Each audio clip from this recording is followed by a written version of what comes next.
Muchas gracias. Bueno, entonces,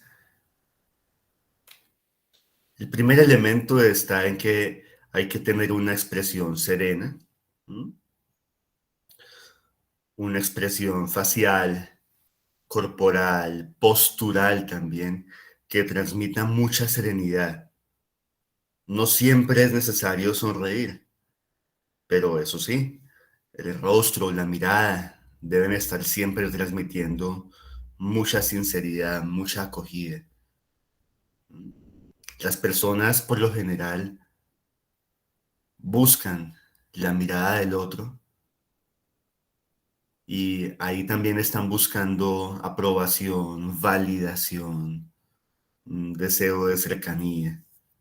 Por tanto, nuestro lenguaje corporal tiene que transmitirle a ese otro que sufre, a ese prójimo que es el paciente, que efectivamente lo recibimos con todo el amor, con toda la acogida, ¿m?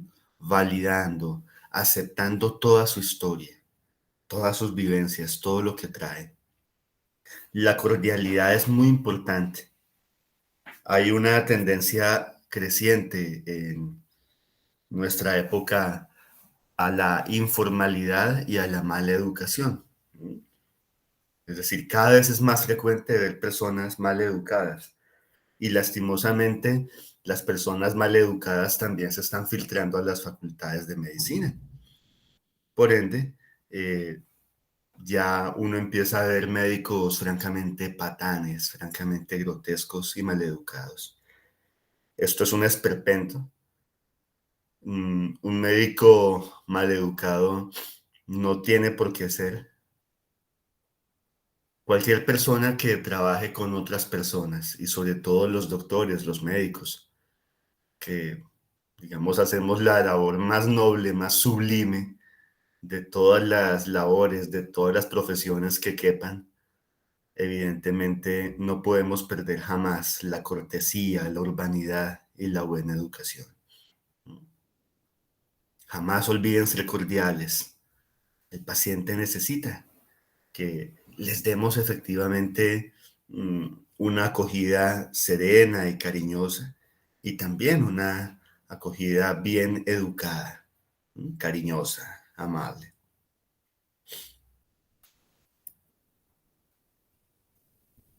La paciencia es muy importante también. Recordemos que las personas necesitan tiempo para asimilar la noticia de la enfermedad. Tan pronto son diagnosticados, todos los seres humanos suelen entrar en unas fases del duelo de las que habló Elizabeth Kubler.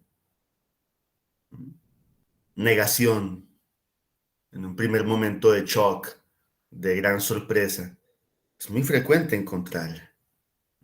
Y esta negación tiene que ver con efectivamente no creerse que se está enfermo.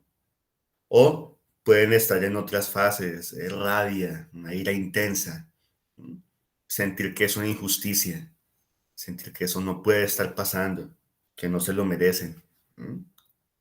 Y efectivamente tenemos que entender los tiempos del paciente y no presionarlos a que hable. Ese silencio compartido, si dura unos segundos, puede ser una buena muestra de respeto y de comprensión. Obviamente los silencios prolongados también son hostiles y hay que evitarlos. Un silencio prolongado, ¿cómo se evita?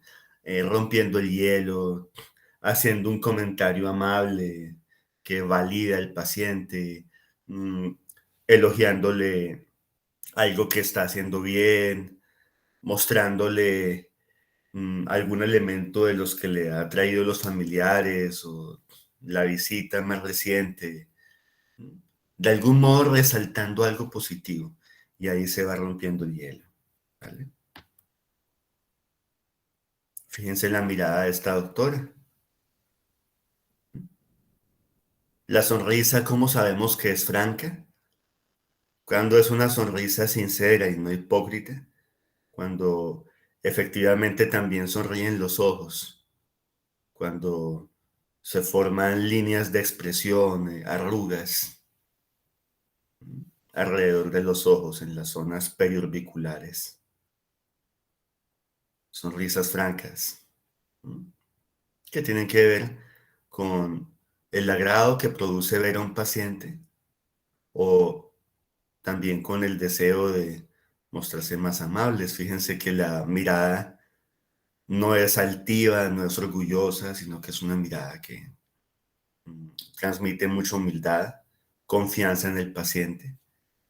Se da una ubicación horizontal, es decir, el mm, contacto visual no se da con el paciente arriba o con el paciente abajo, sino equilibrado, equidistante. Fíjense que esta doctora, además de su gesto amable, también tiene una postura corporal descomplicada. Los hombros abajo, relajada, tranquila. Y por supuesto está impecablemente vestida y muy bien aseada, que es otra cosa fundamental. La escucha activa. Entonces el buen doctor escucha y comparte sus sentimientos y sus emociones. Por eso es importante tener empatía y comprensión, porque así se pueden mitigar las emociones negativas. El buen médico permite que el paciente se exprese sin interrupciones. A veces las personas cuando dialogan, entre comillas dialogan, muchas veces son monólogos ahí sincrónicos. Cuando dialogan las personas en lo común, no han permitido que el otro termine la frase y ya están soltando un consejo o a veces hasta completando la frase del interlocutor. Esto es muy inapropiado en medicina. Permitan que el paciente se explaye, se exprese bien. Y hay una cosa interesante, a veces los seres humanos nos lanzamos a dar soluciones o a dar recomendaciones o a dar consejos y el paciente simplemente quiere ser escuchado, quiere sentirse apoyado. Tengan en cuenta eso. No siempre es una cuestión de ver cómo podemos darle al otro respuestas, soluciones, alternativas. El principal elemento y el primer escalón dentro de esta relación médico-paciente está en tener una escucha activa. Simplemente escuche con serenidad, sin interrumpir y transmitiéndole en la mirada y en el lenguaje no verbal, en el lenguaje corporal, que ese paciente es bienvenido y que puede expresarse con toda confianza. Establezcan siempre una conexión significativa. Enfóquense en la persona. ¿Cuándo fallan las relaciones humanas en general? Cuando nos enfocamos en otros asuntos.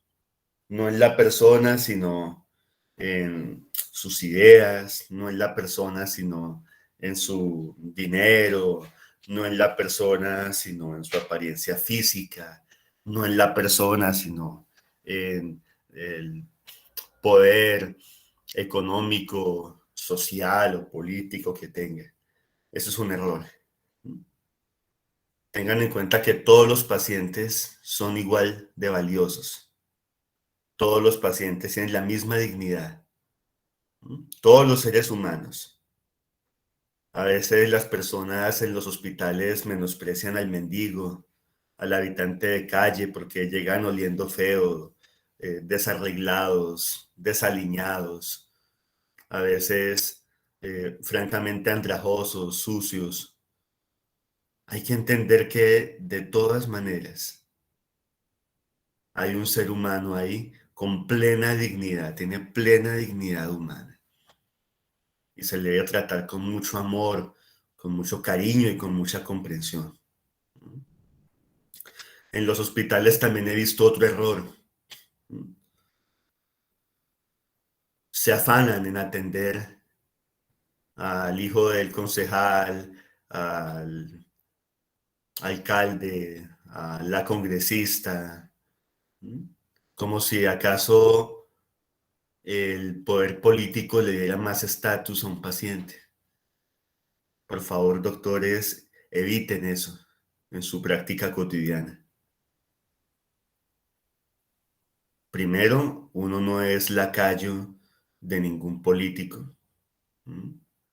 Segundo, todos los pacientes tienen la misma dignidad y merecen la misma consideración. Tercero, los políticos suelen ser bastante psicópatas y creen que se pueden saltar los órdenes establecidos o la clasificación que se hace en el triage en urgencias, porque son acostumbrados a hacer lo que se les viene en gana, porque son acostumbrados a que el mundo alrededor les rinda pleitesía y efectivamente corra pues a servirles con moral de esclavo. Eso no se puede hacer. Es mucho más importante atender al señor que se está infartando que a la concejal que consulta simplemente porque quiere una excusa médica para justificar una inasistencia a una sesión del consejo. Es mucho más importante atender a ese anciano que tiene una isquemia mesentérica, y hay que moverse y tratar de salvarle la vida, que ir a escucharle sus cuitas al gobernador que espera que usted deje todo tirado y corra a escucharlo como si fuera el centro del mundo. Tengan en cuenta esto porque también suele ser así. Los funcionarios de los hospitales, como en Colombia muchas veces están puestos ahí no por méritos, ni por calidad humana, ni por sus estudios, sino por recomendaciones políticas, caen muy fácilmente en ese juego de lambonería y de servilismo frente a los políticos, pero que no sea jamás así. Es una falta grave ante la ética médica el empezar a atender primero a alguien que no es una urgencia solamente porque tiene un cargo público o porque ostenta una importancia supuesta por el simple hecho de ocupar un cargo de gobierno. Aparte de enfocarse en la persona, compréndanla. En realidad, ser empáticos es muy importante. Tenemos que ponernos no solamente en los zapatos, sino en la piel del otro. Debemos ponernos en la piel de nuestros pacientes y entender sus necesidades. Hay necesidades físicas. La más frecuente en medicina, la gente consulta porque quiere quitarse de encima o al menos mitigar el dolor. Emocionales. Las personas están buscando validación, están buscando aprobación, están buscando compañía, están buscando consuelo. Sociales. Muchas veces las personas consultan al médico porque están muy deprivadas socialmente, porque desean conversar con alguien, porque desean un intercambio amable y afectuoso. Pulsionales, es decir, instintivas. A veces, como médicos, podemos tener el error de enfocarnos en determinado aspecto que nos parece clínicamente relevante y en realidad el paciente nos consulta buscando efectivamente la solución de cosas que para él son más importantes. Poder comer bien, poder dormir bien, poder tener una buena vida sexual y las necesidades espirituales. Un grave error de hace unas décadas fue inculcar un ateísmo bastante necio en los doctores, en los médicos. Y esto se vio en que la salud de los pacientes en general se vio muy deteriorada.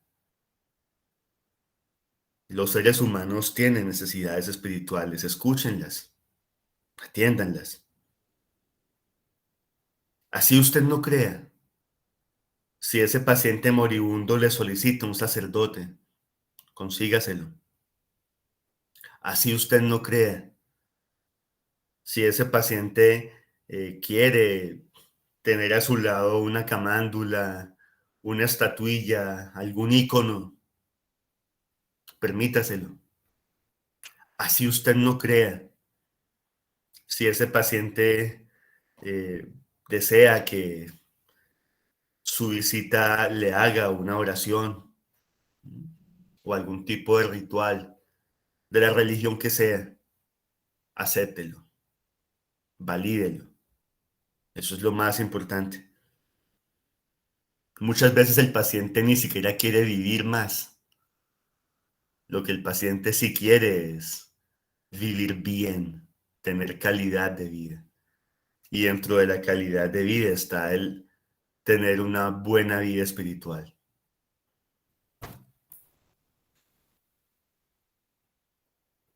Como veíamos en la conferencia anterior, la telemedicina llegó para quedarse. Es un hecho que disminuye costos, facilita la llegada, evita la inasistencia o el incumplimiento a las citas y permite un control mucho más cercano en el tiempo, ¿no? Mucho más constante.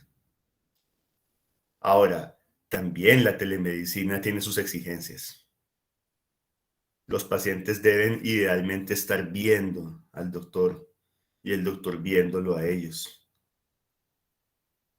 Los pacientes tienen que tener la imagen de que es un médico como el que está ahí, profesional, bien arreglado, bien ataviado, dispuesto a ayudar. No sé si la imagen sea suficientemente clara, pero también se nota la sonrisa franca, el gesto amable y cariñoso del doctor.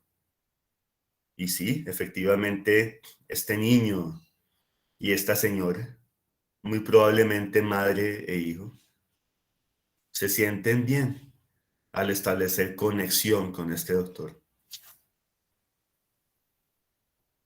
La comunicación debe ser clara y eficiente. No es nada por sentado. A veces nos dejamos llevar por prejuicios. Ah, es que las personas como él tienden a preocuparse demasiado por... Eso es muy relativo. Es cierto que para facilitar lo didáctico se hacen categorías diagnósticas. Es cierto que para facilitar la comprensión de los pacientes hacemos categorías nosográficas. Ya lo vamos a ver en personalidad, por ejemplo. Pero el consejo es no den nada por sentado. Hay excepciones con mucha frecuencia y en realidad toda persona es única. En realidad todo ser humano es único y difícilmente se deja encuadrar en un diagnóstico o difícilmente se deja encasillar en una categoría. Aborden cada paciente como lo que es, una persona única, irrepetible. Conecten con el imaginario, con el entramado simbólico del psiquismo del paciente. Los pacientes tienen, por la cultura, por la crianza, por el entorno, unos imaginarios. Ah, es que las frutas tienen que ser por la mañana, doctor, porque por la noche son dañinas. Eso no está basado en la evidencia científica, eso es falso, pero la gente lo cree. Entonces, bueno, permítale a ese paciente tener efectivamente eh, su fruta al desayuno. No, es que traje esta manilla de azabache o de ojo de gato para evitar el mal de ojo.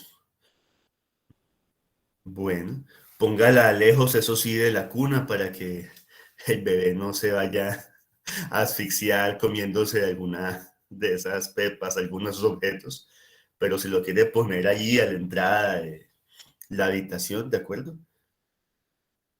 Tengan en cuenta eso, la gente cree en el mal de ojo, y no solamente aquí. Yo he visto amuletos contra el mal de ojo en Europa, en Asia, en África. Parece algo muy universal. Expliquen también el tratamiento, el diagnóstico, el abordaje desde distintos estilos lingüísticos. A veces algunos pacientes se entienden más con analogías, con metáforas. Otros pacientes se entienden más cuando les ponemos en gráficas o en dibujos. Otros pacientes se entienden mejor cuando tratamos de darles una especie de fórmula matemática, cuando tratamos de esquematizar. Algunas personas se sienten muy bien cuando usted les cuenta un cuento para tratar de sumergirlos en el diagnóstico.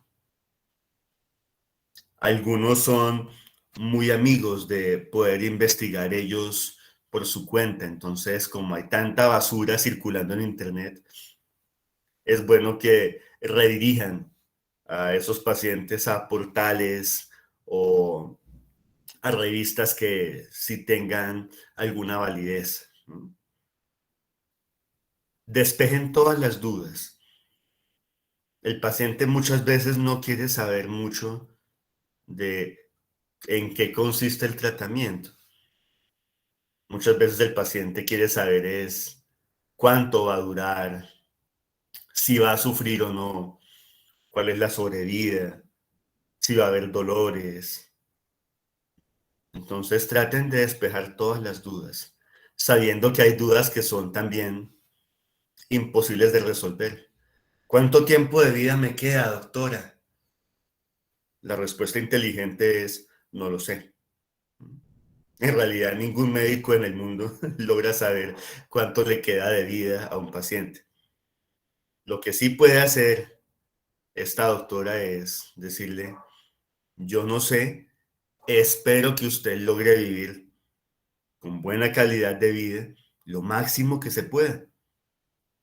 Algunos estudios muestran que su enfermedad tiene una sobrevida de 2 años, 2 años y medio, pero yo he visto personas que pueden durar 5 o 7 años.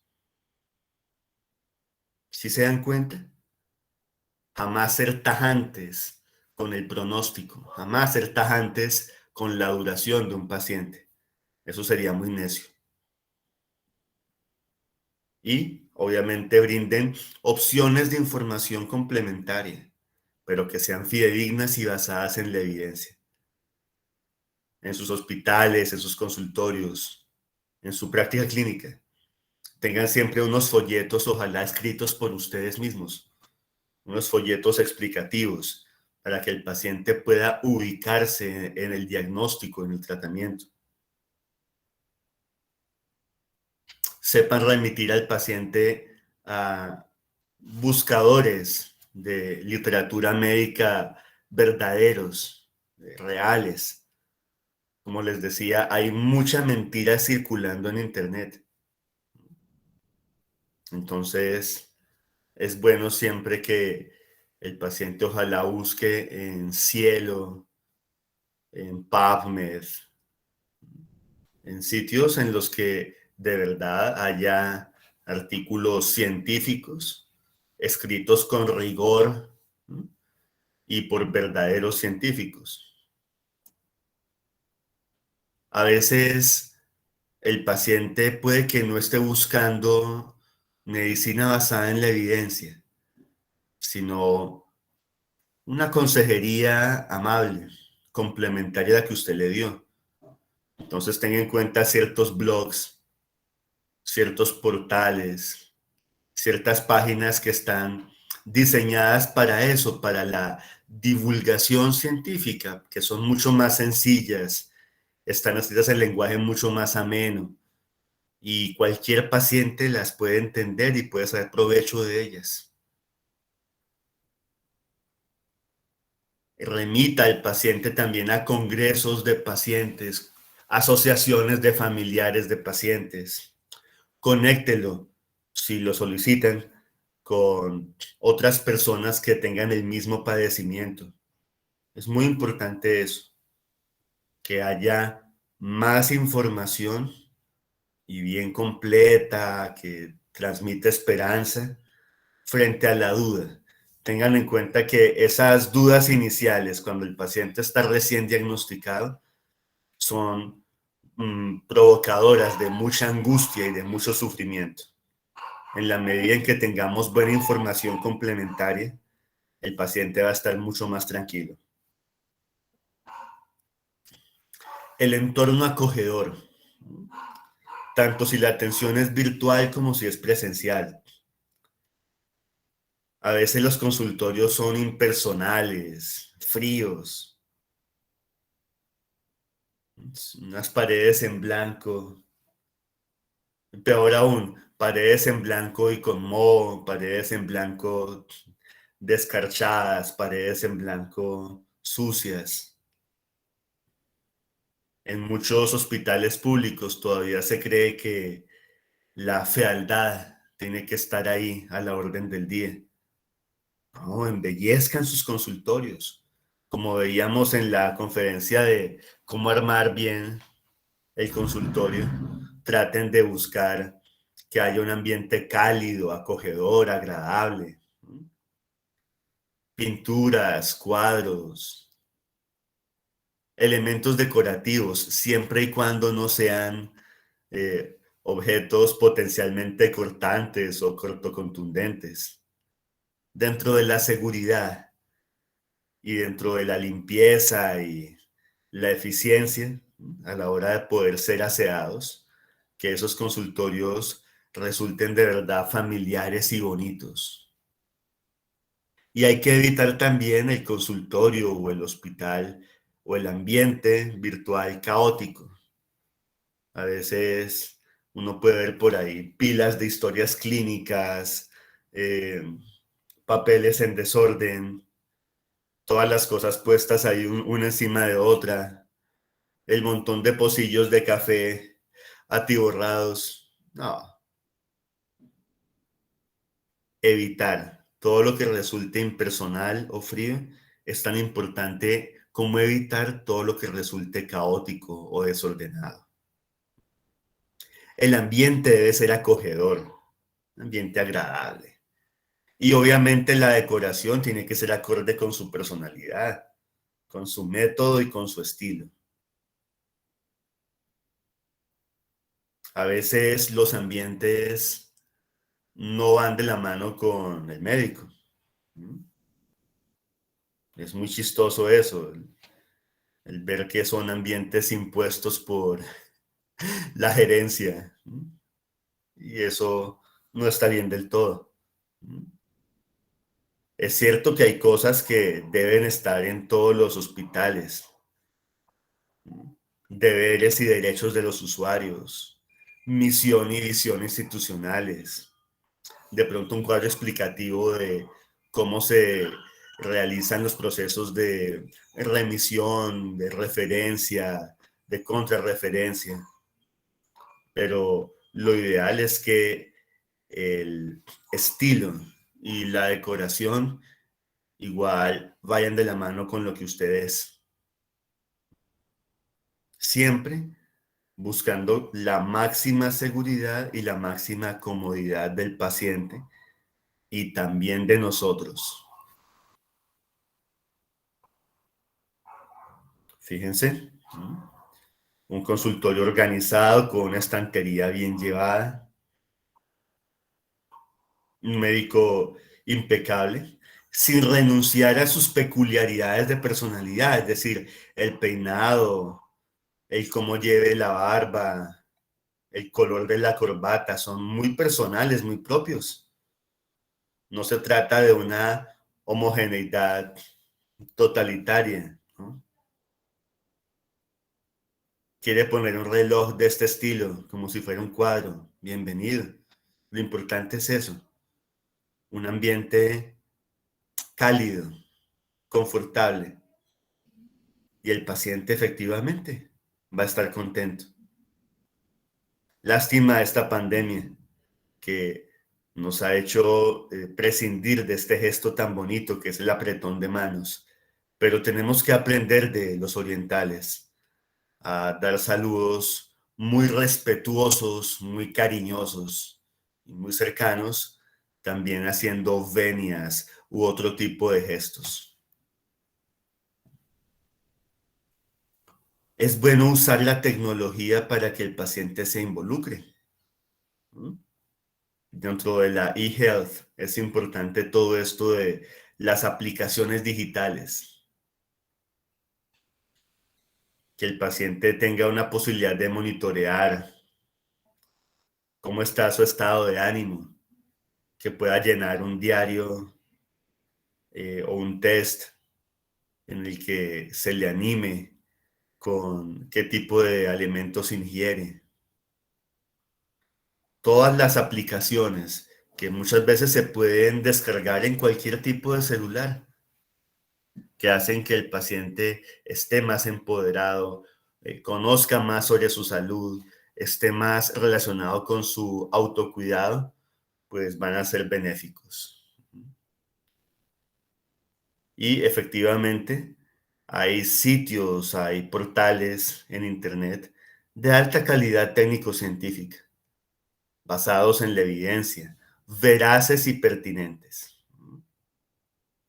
Entonces, lo ideal es que el paciente tenga acceso a esos portales, los conozca bien y no esté tomando decisiones en salud desatinadas, escuchando tonterías de cadenas por WhatsApp, leyendo mensajes ridículos por Telegram o por Facebook. Ustedes lo vieron y lo están viendo en esta pandemia. La cantidad de bulos, la cantidad de eh, elementos de desinformación, muchas veces escritos por personas que ni siquiera son médicos y que hacen mucho daño social. Bulos como los que circulaban el año pasado y a principios de este, completamente estúpidos, en los que se decía que el tapabocas no era necesario frente a esta pandemia. ¿Cuántos de esos bulos, cuántas de esas informaciones falsas no provocaron cientos, miles de muertos? ¿Cuántos de esos bulos que la gente a veces reenvía en redes sociales no están llenos de mentira?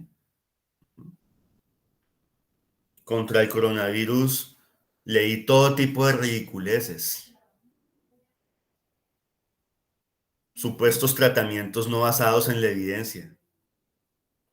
Gente que aconsejaba hasta tomar aspirina, imagínense la ridiculez. U otro tipo de mezclas de hierbas o de infusiones. O gente que instaba a abrazarse más, como hizo el presidente de una nación aquí en América Latina, que porque supuestamente eso permitía lograr alguna inmunidad de rebaño. Y ese país es de los que más muertos tiene, efectivamente, por COVID-19. Hay mucha información falsa y los pacientes necesitan que usted los guíe hacia una información veraz. ¿Sí? Entonces, vamos a hacer eso. A que nuestros pacientes se nutran de verdad de textos escritos por médicos basados en la evidencia científica y que sean pertinentes, que lleguen de verdad al corazón del paciente y no más en el comentario de la vecina, la tradición ridícula del amigo o peor todavía, las estupideces que circulan en redes sociales. Pregúntenle al paciente, por favor, qué desea, qué está buscando. En el motivo de consulta hay información muy importante. Algunos médicos en la premura de la atención obvian el motivo de consulta y es sumamente relevante. Jamás vayan a la carrera. No hagan nada de prisa, no hagan nada con premura. Tómense de todo su tiempo, por favor, y averigüen por qué llega este paciente, por qué me está consultando, qué le interesa, por qué este paciente buscó mi ayuda y verán que harán un tratamiento mucho más adecuado. Otro ejemplo de telemedicina. Aquí tenemos la paciente, fíjese, le está refiriendo en el motivo de consulta algo que efectivamente tiene que ver con el cuello o la espalda. Fíjense la actitud de escucha de este doctor. Está concentrado en ella, muy pendiente.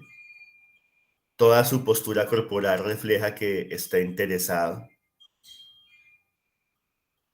Un médico bueno no tiene que estar distraído en otras cosas. Es sumamente feo ver que un médico está más pendiente del teléfono o de otros elementos que del propio paciente. Esto hay que evitarlo. Otro consejo que les doy, en lo posible, eh, nunca descuiden el contacto visual con el paciente. Es preferible que tengan una relación genuina, directa con el paciente, cálida, y luego le pregunten si es posible que espere afuerita y ahí ustedes sí se vuelcan en el computador a escribir la historia. Que haya esos dos momentos en la atención. Porque es que a veces uno ve algo muy feo y es que el médico está más pendiente de ver la pantalla de su ordenador, ¿no? O de escribir la historia que de mirar o de contactar realmente con el paciente. Feliciten cuando el paciente haga bien las cosas. Es bueno retroalimentar, señalar lo que está haciendo bien, reconocer los esfuerzos del paciente, congratularlo cuando haya buena adherencia, logros, compromiso con el tratamiento. Es muy importante que se sepan bien el nombre del paciente. En esto no me cansaré de insistir. Cuando hablen con un paciente, diríjanse a él por su nombre. No le digan abuelo, abuela, papá, papito, mami, reina, etcétera. He escuchado tantas cosas tan espantosas a lo largo de mi carrera que podría ser una recopilación bastante extensa. Eso es mañé, eso es muy falto de buen gusto, eso es muy poco elegante. Y a veces llega a ser francamente deshumanizado. El de la 312. ¿Cómo así que el de la 312? Ese señor es una persona humana. Don Juan Camilo Rodríguez. Fíjense la diferencia. Diríjanse al paciente por el nombre, que eso da más seguridad, da más confianza y fortalece la alianza y el vínculo. De nuevo, fíjense, alianza, vínculo, contacto visual, sonrisa, una risa franca, honesta, acompañada de líneas de expresión en la zona periorbicular. El paciente tiene sus deberes también, tiene que llegar idealmente bien bañado, bien vestido, bien presentado a la consulta, con elementos, si es una consulta en la que se examine, que sean fácilmente removibles, que no sean vestidos muy aparatosos o muy ornamentados, sino al contrario, ropa descomplicada, pero sí hay que examinar, hacer un examen físico completo. El médico también debe estar impecable, reluciente, muy limpio, muy ordenado. Y fíjense que a pesar de la tecnología, a pesar de tener un computador, el computador está aparte. Lo primero es el contacto persona a persona. Y en la virtualidad, ¿cómo? Esa es la gran pregunta de esta época. Lo mismo, que lo vean a usted genuinamente interesado en ellos. No ahí escribiendo e ignorándolos. No allá mirando el móvil, haciendo otras cosas, sino aquí, concentrado, pendiente del paciente. Es bueno que conozcan algunas cosas de la vida del paciente. Harán que el paciente los sienta a ustedes más cercanos. ¿Mm? Pregúntenle acerca del trabajo, las aficiones. El paciente tiene a veces gustos literarios y estéticos, mascotas, hijos, le gusta viajar o le ha comentado que trabaja en algo. Pregúntenle, que eso es muy bueno para establecer una buena relación. ¿Mm? ¿Cómo le fue en Australia? ¿Cómo ha seguido Jack, el labrador? ¿Ya llegó su hijo de México? ¿Ya terminó de hacer el mantel que le estaba bordando a su hijo y a su nuera? Todo ese tipo de cosas. Teniendo en cuenta siempre, eso sí, no sobrepasar los límites de la privacidad y no extenderse mucho en este punto, porque finalmente el paciente lo consulta a usted esperando un tratamiento y no una charla casual. Explíquenle a los pacientes todo lo que necesitan y desean saber. Impresiones diagnósticas, fisiopatología, curso. Cuando hablen de pronóstico, recuerden, hay que ser muy cautelosos y jamás aventurar fechas probables de muerte. Pruebas, tratamientos, opciones, posibilidades. Esto es muy importante también porque dentro del marco terapéutico también hay muchas opciones y es bueno que el paciente también se empodere y sea protagonista y pueda tomar también las decisiones que considere más adecuadas. Y esto es muy importante, asegúrense de que el paciente los haya entendido bien. Es bueno retroalimentar, es bueno repetir con otros métodos de comunicación. Si ya le explicó al paciente verbalmente, ahora hágale un esquema o ahora muéstrele un mapa o una parte del cuerpo, algún tipo de ayuda didáctica o muéstrele un dibujo y también solicite retroalimentación, es decir, pregunte a los pacientes, bueno, de lo que llevamos, ¿qué ha entendido? De lo que llevamos, ¿qué ha podido aplicar para su vida? Y háganlo cada cierto tiempo. Esto también se ve frecuentemente con la telemedicina. Hay un doctor que está en contacto directo con el paciente, presencial, y hay otro doctor que está en contacto con este médico y con este paciente de manera remota o de manera virtual o asistida por tecnologías. Fíjense que igual lo importante es que todos estén conectados, que todos estén unidos en pos de lograr un mismo objetivo. Todos están muy bien presentados. A veces las personas creen que la virtualidad da patente de corso para estar sin bañarse o desaliñadas. Eso no tiene por qué ser. Así sea un encuentro virtual, la persona debe estar muy profesional, bien vestida. Es atroz ver, por ejemplo, gente que dicta clase acostada en la cama. No, el hecho de que sea virtual no le quita elegancia al momento o formalidad al momento. Jamás engañen, jamás mientan. Para que el paciente pueda confiar en ustedes, pues el paciente debe estar seguro que le están contando la verdad. Sean muy sinceros también con respecto a su experiencia, su preparación y su capacidad.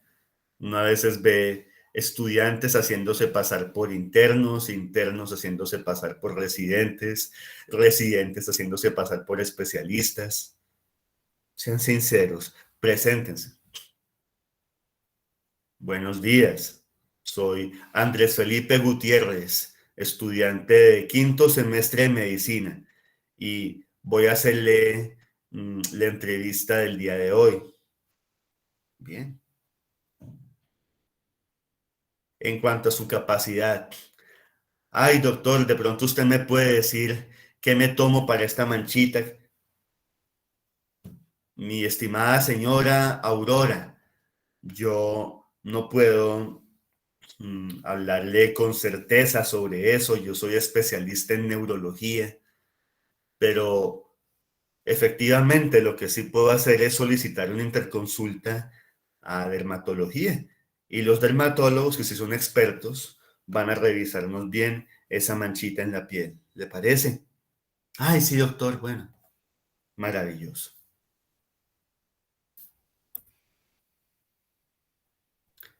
El paciente debe tener la sensación de que usted lo ha estado escuchando atentamente y que lo ha entendido. Es útil cada cierto tiempo exponerle al paciente. Bueno, hasta el momento creo haber entendido esto de lo que me está contando. ¿Es cierto, señor? Ah, sí. Sí, doctor, es por ahí. Bien. Mm, señora, yo no sé si de pronto es que usted presenta esto hace un mes o si ya lleva más de 6 meses. Más de 6 meses, doctor. Más o menos entre 7 y 9 meses empezó todo esto. Retroalimenten para que el paciente también les dé cada vez más precisión de los datos. Y obviamente irle explicando distintos tópicos que el paciente necesite aclarar. Ay, es que me dijeron que el acetaminofén bajaba las defensas, doctor. No, es una información falsa, es incorrecta. Voy a mostrarle cuáles son los efectos secundarios reales del acetaminofén, pero no, eso no es así. Y afianzar. Ay, es que me sabe tan feo, doctora, comerme la carne sin sal. Bueno, pero lo está haciendo correctamente, señor Marín. Fíjese que ahora, como ya está erradicando la sal de su dieta, tenemos un control de las cifras de presión arterial mucho más apropiado.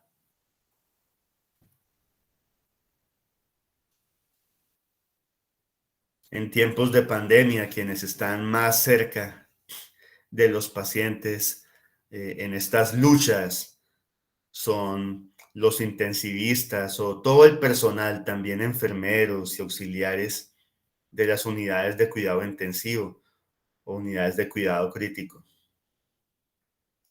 Fíjense que en algunas especialidades no se toca al paciente.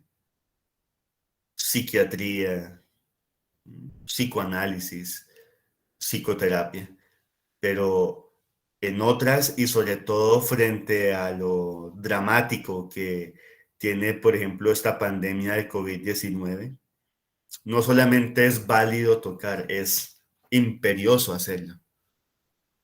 Esos pacientes están tan solos y como son aislados, como están en realidad alejados de sus familias, es importante ese contacto corporal.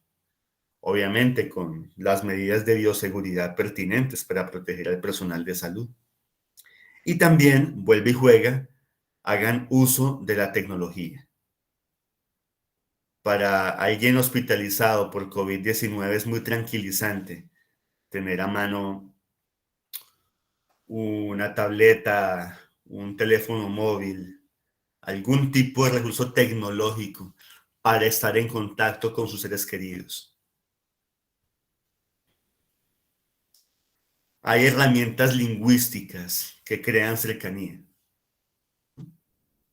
Parafrasear, explicar con palabras propias el mensaje que le acaba de dar al paciente o que el paciente le acaba de dar a usted. Preguntar, aclarar cuestiones relevantes sobre el mensaje de lo que le acaban de decir. Cada cierto tiempo resumir o sintetizar para mostrarle al paciente que ha entendido su punto de vista. Y asentir, es decir, gestos de aprobación, gestos de seguimiento.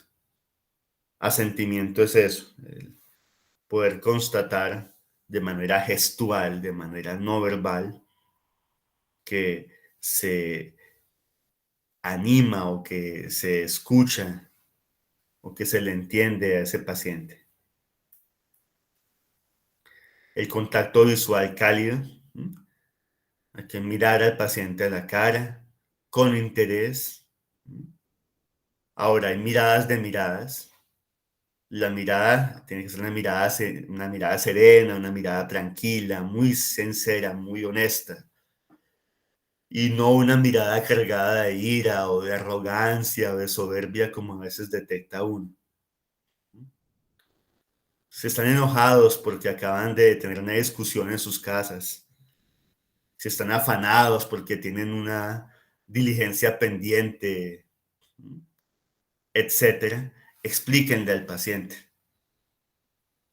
Ay, perdone que hoy de pronto no estoy al 100%, es que me tiene preocupado este tema. ¿Cómo así, doctor? Claro, sí, no hay problema, pero expliquen. E idealmente hagan caso omiso de las preocupaciones externas y simplemente lleguen a ese encuentro con el paciente completamente distendidos, relajados, sin otras distracciones o preocupaciones. Calidez. Calidez es calidad, jamás olviden eso. Hoy en día en muchos hospitales se habla de manera obsesiva, enferma, de calidad, de indicadores de calidad y estamos llegando a una atención robotizada y deshumanizada. La tiranía de la calidad hace a veces que se haga una atención tan fría, tan hostil, tan desagradable. Es bueno tener ítems de calidad para la acreditación de cualquier tipo de hospital o de clínica, pero lo más importante es la calidez. Si el paciente desea hablar con usted afuera del consultorio porque le da miedo meterse a ese cubículo por lo del virus, etcétera, hable con él por fuera y de pronto aparece ese encargado de calidad diciéndole que es una no conformidad, que es el colmo, que el paciente se debe atender adentro por el protocolo. La calidez, la amabilidad y que el paciente se sienta bien priman por sobre un protocolo. Tengan en cuenta eso.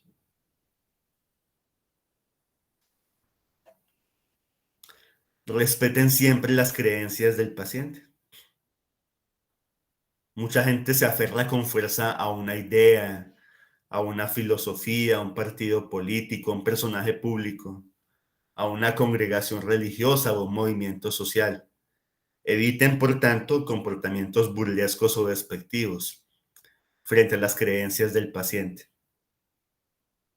Si el paciente les dice que es Rastafari o que hace parte de la iglesia cuadrangular de los últimos tiempos de Jesucristo Redentor,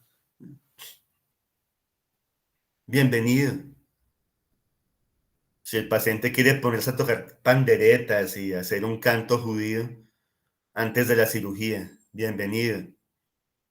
Si el paciente le pide a usted que recen un Padre Nuestro antes del diagnóstico que viene a darle el patólogo o el oncólogo, hágalo.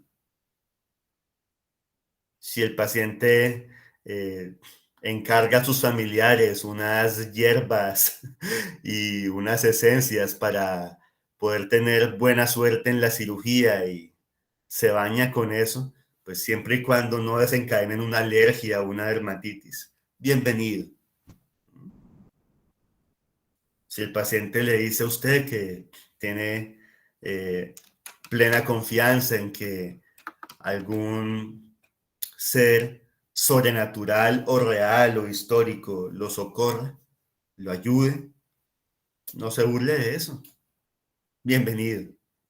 Respeten siempre la libertad del paciente y vuelve y juega. A veces los que posan de más tolerantes son férreamente intolerantes. A veces quienes más hablan de libertad religiosa constriñen la libertad religiosa de un paciente. He conocido colegas tan obtusos que no permitían que los pacientes hicieran pesebres cuando había época decembrina, época navideña. ¿Por qué? Porque eran ateos y decían, no, es que hacer pesebre es sesgar ideológicamente al paciente. Los pacientes que no son cristianos no tienen por qué estar haciendo pesebres. Resulta que el paciente musulmán, el paciente ateo y el paciente jainista querían también hacer la decoración navideña. Cuidado con eso, la intolerancia de los que posan de tolerantes.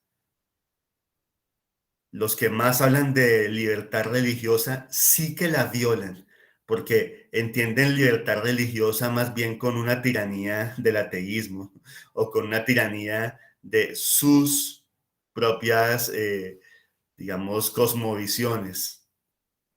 Si un paciente quiere votarle a X candidato, no le imponga a usted el candidato suyo. Si un paciente quiere vestirse de determinada forma porque hace parte de algún tipo de tribu urbana, respétele esa libertad, ¿vale? Cuidado con eso. Ah, que la Constitución del 91 da libertad de cultos. Sí, señor, libertad de cultos. La Constitución del 91 no es una constitución soviética, no, señor. Aquí no dice que se prohíba que el paciente tenga un crucifijo o un breviario o un devocional. Cuidado con eso, porque es que he visto psiquiatras que tratan de perseguir a los pacientes y les quitan todo. Una revistica de la congregación en la cual asiste, una Biblia, una camándula, una estampita de San Antonio de Padua, etcétera. Y muchas veces las decomisan estos sujetos que hablan de libertad religiosa, pero la violan flagrantemente. Tengan en cuenta eso. Uno de los derechos fundamentales del paciente está el de que se le respeten sus creencias. Traten de manera muy exquisita, muy educada. Sean muy comedidos, sean muy prudentes. Eviten preguntas innecesarias o que puedan ser interpretadas como ofensivas. Ayuden, pero sin entrometerse. Vuelve y juega. Frente a lo desesperado de esta pandemia, siempre hay espacio para el apoyo y a veces el paciente necesita un momento a solas o descansar, reponerse. El buen cuidador, el buen doctor espera pacientemente, comedidamente.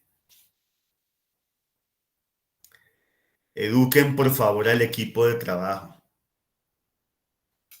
Uno todavía observa que hay estudiantes o personas que filman o fotografían al paciente sin que el paciente dé su consentimiento. Que su equipo de trabajo no hable del paciente o de su condición médica en son de burla o de ridiculización. Sí es importante que el paciente, digamos, tenga la certeza de que en una junta médica se va a hablar sobre su enfermedad para ayudarle, pero eso no es ir a subirlo a redes sociales para hacerle burla, como he visto a veces. Respeten siempre la privacidad y el buen nombre del paciente y eduquen en la cooperación, el buen trato, la solidaridad. Como les digo, signo preocupante de esta época, de esta neoposmodernidad caótica, que haya gente cada vez más eh, guache, gente que le jala cada vez más a la patanería y a la vulgaridad y a la ordinariez. Y al paciente eso le fastidia.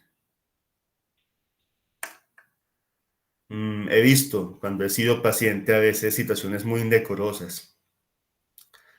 Las enfermeras eh, haciendo chistes groseros o subidos de tono, vulgares.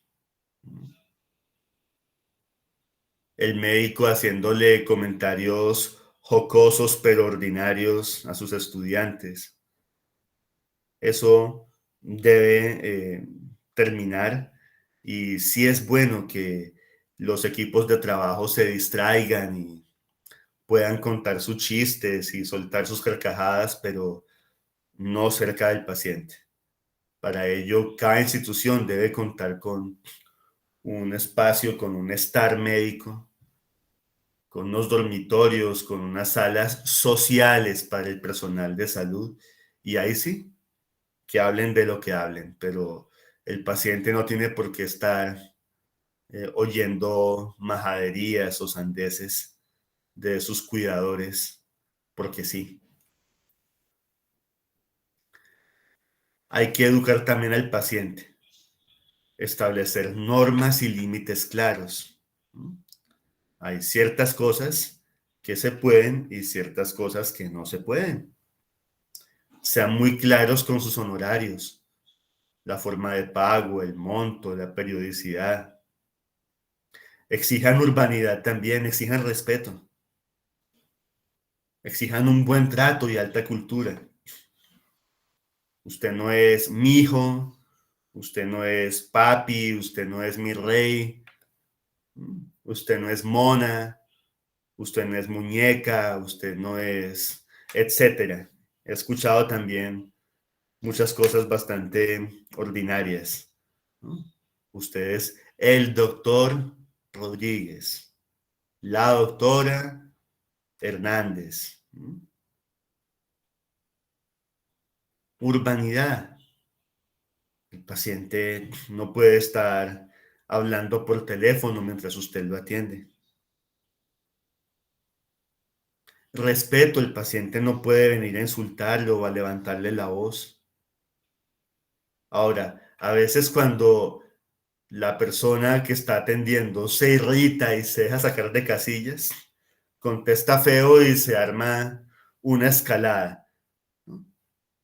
Con toda la calidad humana, con todo el cariño, de muy buena manera, se invita al paciente a tener más educación y por lo general los pacientes enseguida captan el error, piden perdón y enseguida empiezan ya a funcionar de forma respetuosa.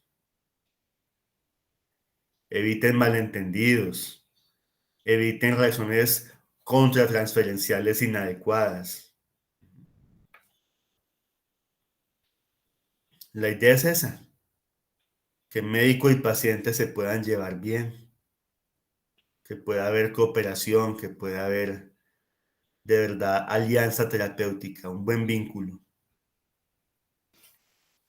Las visitas también, que respeten los horarios, las condiciones. Una visita de un paciente no puede incomodar a otros pacientes. Esto de la dieta es curioso, lo mismo, a veces le traen a la señora con obesidad y diabetes tortas y mecato. Eso no puede ser. Debe respetarse la dieta establecida para el paciente. ¿Mm? Que respeten todas las medidas de higiene, de bioseguridad, que efectivamente respeten la condición del paciente. Hay gente que va por simple curiosidad y uno de médico debe ser muy sagaz también. He visto hasta periodistas que caen tan bajo que se hacen pasar por familiares o por enfermeros o por otros médicos solamente para obtener información de ese paciente que le importa a la opinión pública. Eso es una falta de ética. Y como les digo, muchos periodistas lo hacen. Eso es muy feo. Da para una demanda. Y usted debe saber cuál de esas visitas o de esas personas es de verdad un allegado que quiere servir y ayudar al paciente y cuándo es alguien que simplemente es un curioso, un fisgón, un entrometido.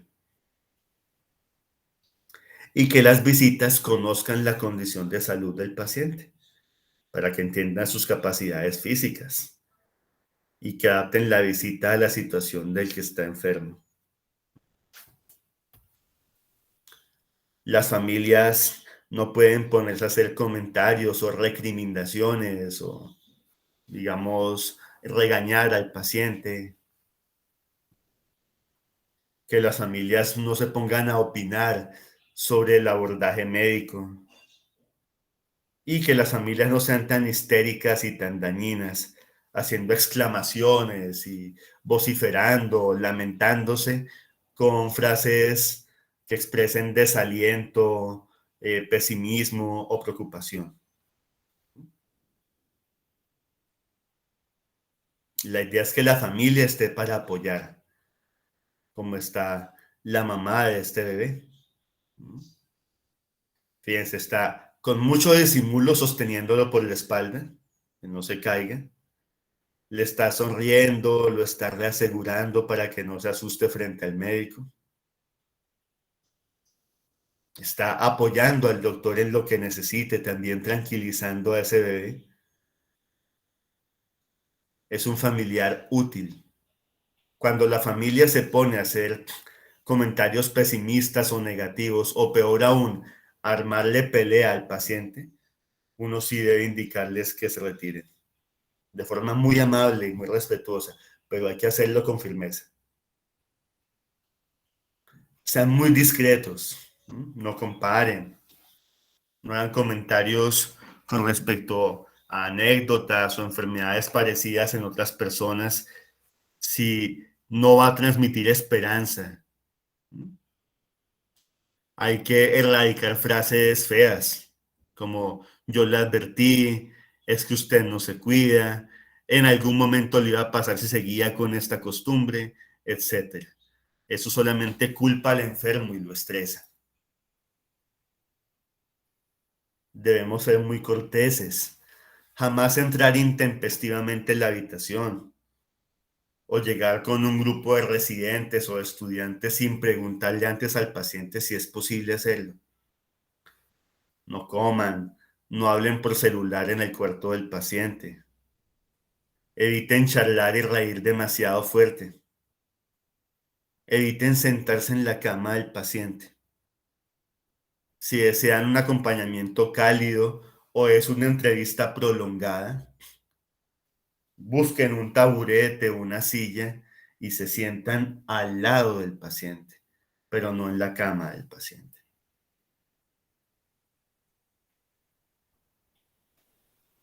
Y es esta doctora muy responsablemente está consultando lo que necesita consultar, no ahí delante del paciente, sino ya por fuera, ya no hay un acto médico directo con el paciente, ahí sí puede consultar sus apuntes. Cuando se está con el paciente, debe tenerse efectivamente toda la atención y toda la entrega en lo que el paciente y su familia necesitan. Bueno, ahora tendremos entonces un abordaje con respecto a la entrevista clínica. Es muy importante antes de la consulta tener mucha conciencia de las implicaciones médico-legales que tiene toda conversación. Hay personas inescrupulosas que llaman haciéndose pasar por familiares para obtener información de los pacientes, o personas que se dedican al timo, a la estafa y que tratan de sacar información sobre el médico. Es muy importante que ustedes eviten contestar llamadas y que instruyan muy bien a su secretario o asistente para que filtre todas esas llamadas y se quede solamente con las que hacen referencia a personas que sí desean genuinamente una ayuda. Definan muy bien el precio, la hora y el lugar del encuentro. Si es por telemedicina, entonces fijar con claridad cuál va a ser el enlace o el link para desenvolver la consulta. Se debe comentarle a la familia, al paciente, que todas las cosas deberán ser habladas en la sesión para evitar caer en juegos, en alineaciones en distintos bandos familiares o en estrategias inconscientes de manipulación. Es bueno que sepan que usted no es alguien que recibe chismes de aquí o de allá, sino que está en reunión, muy atento a lo que todos puedan decirle. Jamás den impresiones diagnósticas o aventuren el tratamiento de forma telefónica. Dejen bien claro cuál es su método, su estilo de trabajo y eviten la contratransferencia o la animadversión frente al paciente. Lo importante es que si usted nota que ese paciente no es para usted, porque le está pidiendo un certificado que usted no puede expedir, o está buscando hacer algo ilícito, o quiere utilizarlo a usted como médico para algún tipo de ventaja jurídica, pues usted, con toda la elegancia, el respeto y la amabilidad, simplemente se niega, le dice, no puedo atenderlo, o se pone un mensaje por WhatsApp, no puedo atenderlo, gracias por su comprensión. Así, claros, respetuosos, pero siempre cuidándonos. Uno no puede atender personas al margen de la ley, o potencialmente asesinas o involucradas en situaciones o contextos siniestros. El día de la consulta hay que prepararse muy bien para el encuentro, buscando siempre el equilibrio emocional. Entonces, buen estado nutricional, estado mental lúcido, haber dormido bien. Es muy importante hacer oración antes de empezar la entrevista. Si es imposible el silencio o el sonido de la naturaleza, entonces pueden poner música en el computador, pero lo importante es que estén relajados y que se cree un buen ambiente.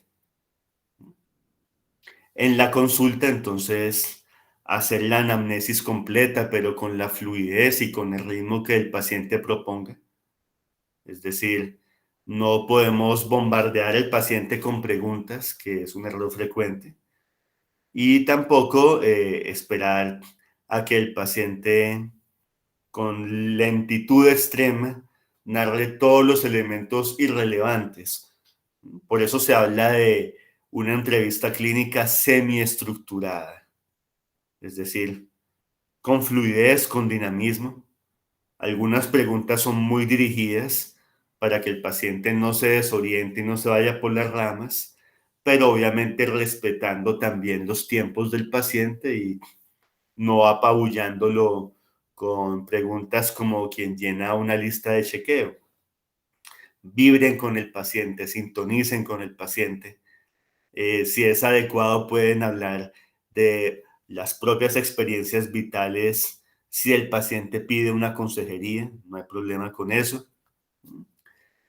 Hay que ver todo esto en la primera sesión, cómo llega el paciente, cómo saluda, su voz, su actitud, la expresión, la vestimenta, de qué forma interactúa, cuál es su motivo de consulta, qué expectativas tiene. ¿Qué temores tiene? ¿Qué fantasías tiene de la psicoterapia o del tratamiento médico en general? ¿Cuáles son las metas? ¿De qué temas habla? ¿Ha llevado algún objeto, alguna pertenencia? ¿Qué parece interesarle al paciente? Es decir, observen.